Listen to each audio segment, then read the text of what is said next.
चलो, तो we have seen chemical balancing. Okay, chemical balancing में आपको प्रैक्टिस करनी है ज्यादा से ज्यादा, जितना कल किया था, जितने इक्वेशन कल किए थे, ठीक है, that is enough for practice. उसके जैसे ही पूछेंगे, इससे थोड़ा डिफरेंट नहीं पूछेंगे। जितने भी बेसिक टू कॉम्प्लेक्स लेवल के केमिकल बैलेंसिंग आ गए वो देख लिया हमने, ठीक है। अब यहां से हमको स्टार्ट करना है reactions, chemical reaction and equation में जो रिएक्शन है, मैंने बताया था कि देयर आर 5 रिएक्शंस। सबसे पहली combination reaction, then decomposition reaction, then displacement reaction, then double displacement reaction, then oxidation and reduction. उसको रेडॉक्स भी बोल सकते हैं, रेडॉक्स रिएक्शन। मतलब 5 रिएक्शन पढ़नी है। और लास्ट का टॉपिक है बहुत इजी है, रेंसिडिटी एंड कोरोजन, बहुत इजी टॉपिक है वो तो, ठीक है। ये 5 रिएक्शन समझ ली, मतलब चैप्टर खत्म हो गया। एक तो केमिकल बैलेंस आपका 2 मार्क में या एमसीक्यू ऑब्जेक्टिव में पूछ सकते हैं। उससे पहले इंट्रोडक्शन देखा था, वो चैप्टर को समझने के लिए जरूरी, उससे कुछ पूछते नहीं। देखो, यूजुअली 99.99% पूछते नहीं है इंट्रोडक्शन में से, लेकिन वो समझना जरूरी है for understanding all the 4 chapters of chemistry, ठीक है। तो वो हमको समझ में जब तक नहीं आएगा, आगे का नहीं आएगा। केमिकल बैलेंसिंग समझ में आ गई सबको, मैं मान लेता हूं कि 70% हम लोगों को आ गया है। आपको प्रैक्टिस करनी है घर पे जाके, अच्छे से प्रैक्टिस करोगे तो और बेटर हो जाएगा, ठीक है। और रही बात की अब केमिकल बैलेंस, चलो मान लेता हूं कि अभी भी बैलेंस करना नहीं आया, लेकिन इतना तो समझ में आ गया कि बैलेंस करना क्यों जरूरी है। ये समझ में आ गया तो रिएक्शन अच्छे से समझ में आएगी। अब जितने भी रिएक्शन हम करेंगे, इट माइट बी और may be not balance, but इसको ऐसे बैलेंस करके ही नहीं सीखनी है रिएक्शन को। हमको ये सीखना है कि कोई रिएक्शन में मैं रिएक्टेंट कौन सा ले रहा हूं, और वो रिएक्टेंट कुछ रिएक्शन होकर क्या प्रोडक्ट दे रहा है, उतना समझना है। तो बैलेंसिंग तो बाद में भी हो जाएगा, ठीक है। तो सबसे पहले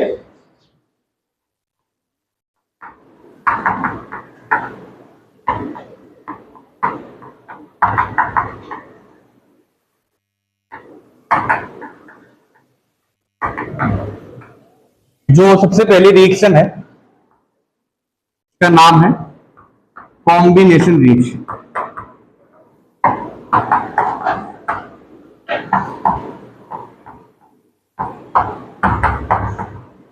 इसका एक दूसरा नाम भी है, धीरे धीरे हम लोग वो सीखेंगे। देखो, कॉम्बिनेशन, ये वर्ड पे फोकस करो। वर्ड समझ लिया, मतलब आ गया थियरी, मतलब रिएक्शन आ गई। कॉम्बिनेशन मतलब I have 2 reactant, reactant A and reactant B. 2 reactant, reactant A and reactant B. These 2 reactant are reacting with each other, okay, in any atmospheric pressure, any temperature, any given temperature, anything. But here temperature is not given. Here there is no temperature given, nothing. Only these 2 reactant are reacting with each other and give another compound. इसका नाम है C। मतलब कि 2 compound react करेंगे और कोई एक compound बनाएंगे। 2 कंपाउंड एक कंपाउंड बनाएंगे, याद रखिएगा, A + B gives C। तो जो 2 कंपाउंड कंबाइन हुए, कंबाइन होकर एक ही कंपाउंड बनाया, एक ही मिक्सचर बनाया या एक ही मॉलिक्यूल बनाया, इसलिए इसको बोलते हैं कॉम्बिनेशन रिएक्शन। ये रिएक्टेंट एक से ज्यादा हो गए, एक नहीं होगा, एक होगा तो किसके साथ रिएक्ट करेगा, अपने आप के साथ नहीं। 2 रिएक्टेंट मिनिमम चाहिए, 3 भी हो सकते हैं, लेकिन 2 अपनी बुक में मिनिमम 2 है, 3 भी हो सकते हैं, 4 भी हो सकते हैं और 1 बना सकते हैं, ठीक है। इधर 2 कंपाउंड मिलके एक कंपाउंड बनाएंगे। अब इसका एग्जांपल देता हूं मैं। जैसे अपने घर पे चूने का पत्थर होता है, क्या बोलते हैं, क्विक लाइम। क्विक लाइम चूने का पत्थर, ठीक है। इसका फॉर्मूला है कैल्शियम ऑक्साइड, ठीक है। ऑक्सीजन की वैलेंसी -2, कैल्शियम की वैलेंसी +2, कट कट, ठीक है। इसको बोलते हैं क्विक लाइम। ये जो मैं लिख रहा हूं ना क्विक लाइम, ये जनरल केमिस्ट्री का नाम, द्विज। कौन सा नाम है, जनरल केमिस्ट्री का नाम। अब इसका केमिकल नेम कौन सा है, तो मैं लिखूंगा कैल्शियम ऑक्साइड, ठीक है। केमिस्ट्री में always there are 3 types of name. एक होता है केमिकल नेम, एक होता है जनरल नेम, एक होता है IUPAC नेम। IUPAC इसमें inorganic compound, these are inorganic compound. IUPAC is related to organic compound that we will study in chapter 4. अब एक क्विक लाइन जो है ये ए कंपाउंड हो गया, ठीक है, पल, और ये किसके साथ रिएक्ट करेगा, बी कंपाउंड जो वाटर है, ठीक है। एक क्विक लाइन जो है कैसा होगा, सॉलिड लिक्विड गैस कैसा लगता है, कैसा होगा, चूने का पत्थर कैसा होगा, सॉलिड होगा, तो मैं लिखूंगा इधर सॉलिड है, पानी लिक्विड फॉर्म में है। ये चूने का पत्थर मैंने पानी में डाल दिया, अब ये चूने का पत्थर जब पानी में डालते हैं, ठीक है, तो बन जाता है कैल्शियम हाइड्रोक्साइड, कैल्शियम हाइड्रोक्साइड। अब ये कहां से आया, अब इसको रट्टा मारने की जरूरत नहीं है, देखो सिंपल, ये कैल्शियम और ऑक्साइड, इसको अलग करो, ये कैल्शियम ये ऑक्साइड, कोई भी रिएक्शन तुमको रट्टा मारने की आप लोगों को जरूरत बिल्कुल नहीं है। समझो एक बार इसको तोड़ो, रिएक्शन को तोड़ने के बाद तुमको समझ में आएगा ना, वो लाइफ टाइम याद रहेगा। ये H2O ना ऐसे डिवाइड होता है, H plus OH minus hydroxide polyatomic ion. ये जो कैल्शियम है ना, ये इसके साथ रिएक्ट करेगा, और ये दूसरा भी OH दिख रहा है आपको, ये एक OH ये दूसरा OH, ठीक है, तो कितने OH हो गए, तो 2, और क्या बचा, कैल्शियम। अब ये रट्टा मारने की जरूरत नहीं है, तुमको लॉन्ग टाइम तक याद रहेगा। इस तरह से बनता है कैल्शियम हाइड्रोक्साइड, इसको बोलेंगे हम कैल्शियम। और आप लोगों ने ये कंपाउंड ऐसा नहीं कि पहली बार देखा है, you have seen it a lot, ठीक है, calcium hydroxide. What is the general name of this compound, no, this is the quick line, it is very good, slaked line, ठीक है, स्लेकेट line.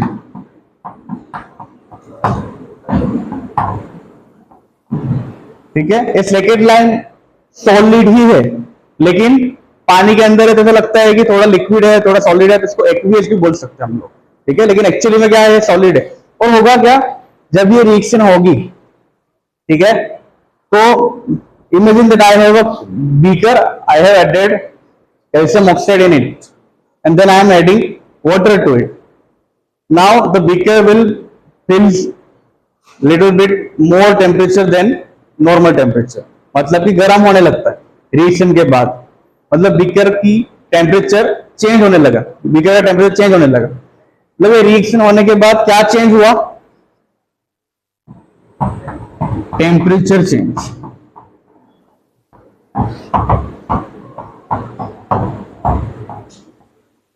Remember, we have not given any temperature here. To do a reaction, we have not given any catalyst, we have not given any temperature. The reaction after making a compound itself giving a temperature. So, anytime if any reaction is getting done and giving a temperature as a effect, we call it, very important, exothermic reaction.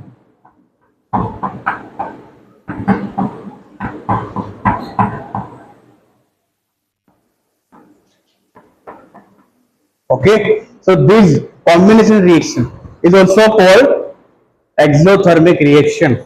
Okay, so when two compounds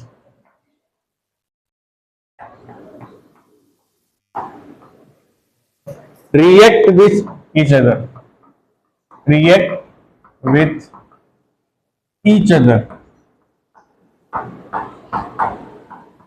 and making one new compound,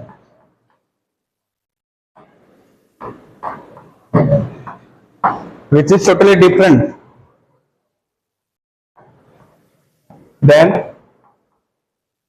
we call it combination reaction.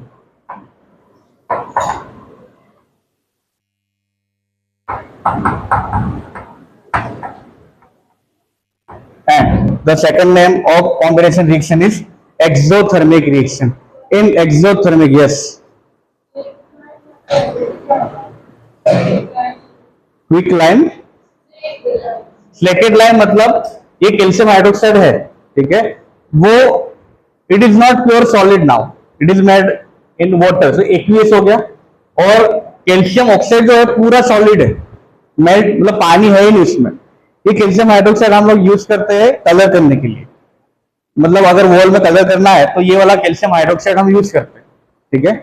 ये quick line use नहीं करते, लेकिन उनको exam में ये पूछेंगे कि colour करने के लिए जो कंपाउंड यूज होता है वो कौन सा है, तुमको ये लिखना, क्योंकि ये बना तो इससे, ठीक है। चूना हम एक्चुअली में जो घर पे जो चूना लाते हैं तो ये थोड़ी लाते हैं, हम लोग लाते भी पानी में डालते हैं, फिर इससे वॉल पे कलर करते।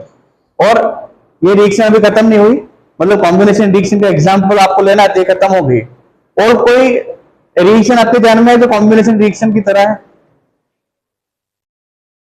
अब मैं वो लिखूंगा तो आपको लगा सर ये तो बहुत इजी था। Carbon plus O2, carbon dioxide, ये भी क्या है, carbon dioxide. Activity 1.1, activity 1.1, magnesium burning in air, oxygen, MgO, ये भी क्या हो गई, कॉम्बिनेशन रिएक्शन, ठीक है। तीन तीन कॉम्बिनेशन रिएक्शन लिख दिया, अभी और भी एक है आगे बुक में, ठीक है। ये समझ में आ गया combination reaction, what is combination reaction. Exothermic reaction का आपको डेफिनेशन लिखना है तो कैसे लिखेंगे, व्हेन टू, यही लिखेंगे लेकिन थोड़ा अलग, when two compounds react with each other making one new compound and releasing heat, releasing heat,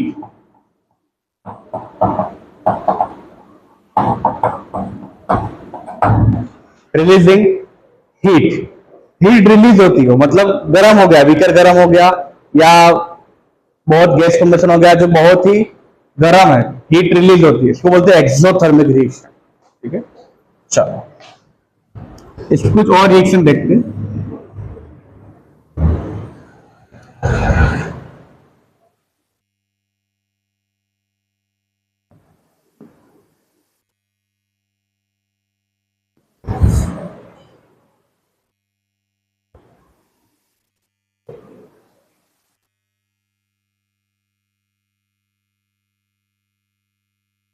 अब ये क्विक लाइन जो है ना, सॉरी स्लेकेट लाइन, कैल्शियम हाइड्रोक्साइड इसको बोलते हैं, ये कैल्शियम हाइड्रोक्साइड। अब ये कॉन्टेक्ट अगर मैं वॉल पे कलर कर रहा हूं उससे कैल्शियम हाइड्रोक्साइड, ठीक है, तो एयर में ऑक्सीजन तो प्रेजेंट है लेकिन और कौन सा गैस प्रेजेंट है, कार्बन डाइऑक्साइड, ठीक है। ये कैल्शियम हाइड्रोक्साइड ना कार्बन डाइऑक्साइड गैस के साथ रिएक्ट कर देगा और एक और कंपाउंड बनेगा, इसका नाम है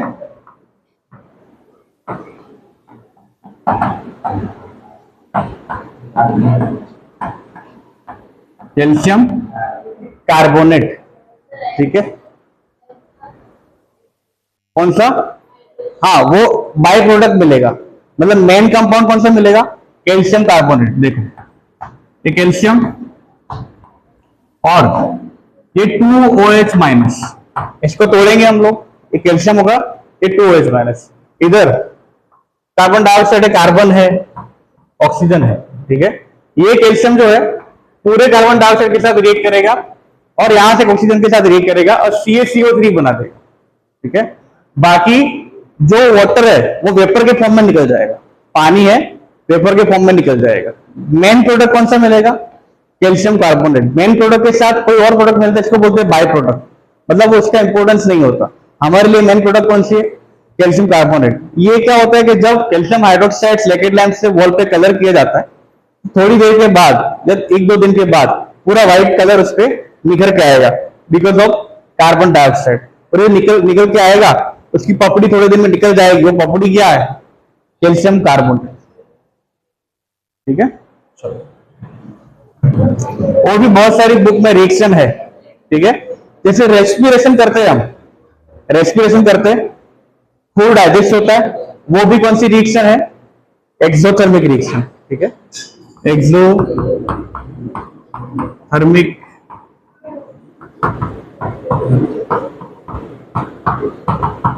रिएक्शन, रेस्पिरेशन,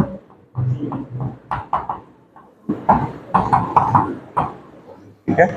देखो लाओ एक एनसीईआरटी देना मुझे, बहुत पतली हो गई है, पहले बहुत मोटी हुआ करती थी। देखो 1.2.1 जो है कॉम्बिनेशन रिएक्शन, उसमें हमने ये वाली रिएक्शन लिखी थी। अब उसके बाजू में हीट लिखा है, वो हीट लिखा मतलब हीट इससे बाई प्रोडक्ट मिलता है, क्या बोलते हैं इसको, बाई प्रोडक्ट, और ये हीट रिलीज होती, इसके नीचे लिख देना रिलीज, ठीक है। उसके बाद आपको ये पैराग्राफ, इसमें मैंने ये रिएक्शन लिखी, ठीक है, मोर टू नो वाला, ठीक है, डू नो वाला, इसमें कैल्शियम कार्बोनेट मेन प्रोडक्ट मिला, आपको दिखता बाजू में दिखता होगा H2O लिक्विड फॉर्म में, ठीक है। आपने पूछा ना हाइड्रोजन में ऑक्सीजन किधर गया, वो पानी बन गया लिक्विड फॉर्म में, ठीक है। वो बाई प्रोडक्ट है, अपने को ये प्रोडक्ट बनाना है कैल्शियम कार्बोनेट, ठीक है, calcium carbonate.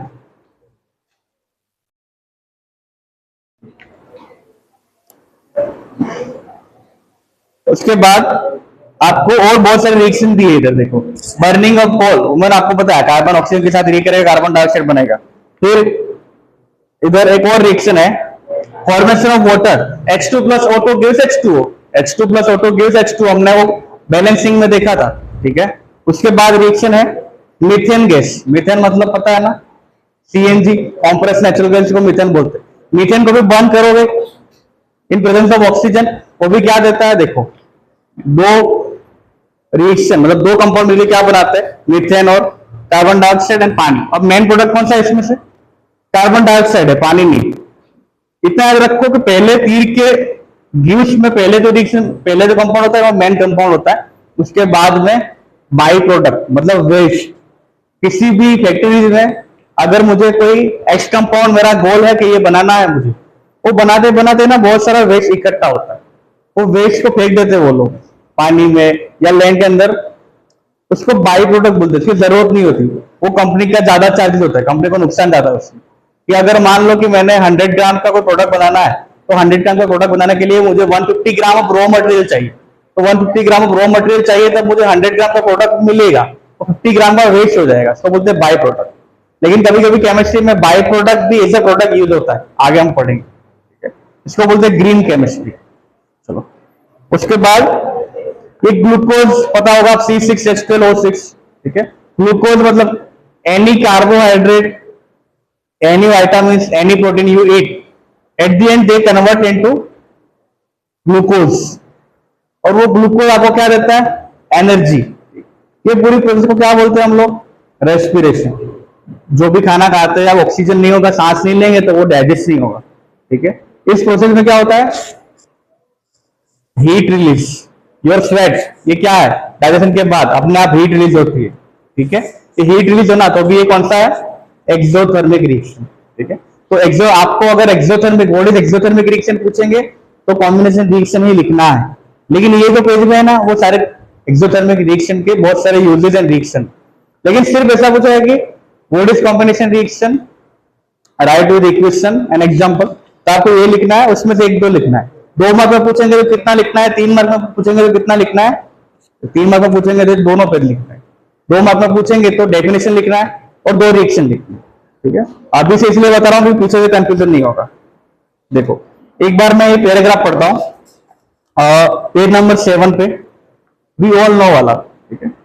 We all know that we need energy to stay alive, we get energy from the food we eat, during digestion food is broken down into simpler substance. Simpler substance पता है ना, जो sucrose, ठीक है, एक compound sucrose, sucrose break होता है तो क्या बनता है पता है, ग्लूकोज एंड फ्रुक्टोज। क्या बनता है, ग्लूकोज एंड फ्रुक्टोज। एक और कंपाउंड है गैलेक्टोज, गैलेक्टोज जब ब्रेक होता है तो क्या बनता है, ग्लूकोज एंड लैक्टोज। लैक्टोज ना मिल्क में होता है, फ्रुक्टोज है ना फ्रूट में होता है, ये सारे ग्लूकोज के कंपाउंड है। फिर माल्टोज और माल्टोज, ठीक है, वो ग्लूकोज बनता है, ठीक है। चलो